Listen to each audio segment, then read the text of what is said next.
कदिया सखी भूत जतोगे जौन बड़े हो कदिया सखी भूत जतोगे दैनी नजरी लगे तो झिझिया फूट जतोगे दैनी नजरी लगे तो झिझिया फूट जतोगे घरे घरे के घुमल सब छूट जतोगे घरे घरे के घुमल सब छूट जतोगे दैनी नजरी लगे तो झिझिया फूट जतोगे दैनी नजरी लगे तो झिझिया फूट जतोगे जैसा कि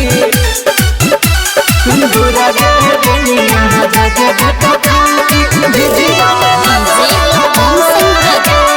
बुरा गे दुनिया जगे भटका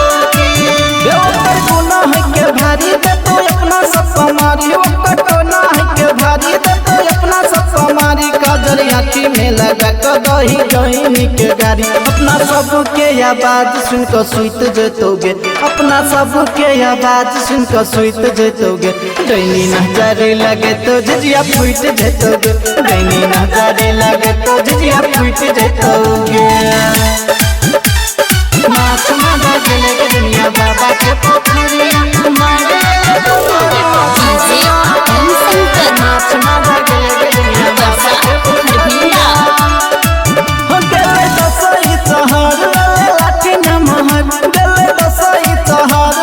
लाठी नमहर कृपा रहते देवी माई के सखी कनियो ने राइटर भोलू राम दुलार सब जुट जते गे संजीत राम दुलार सब जुट जते गे दैनी नजर लगते झिझिया फूट जते गे दैनी नजर लगते झिझिया फूट जते गे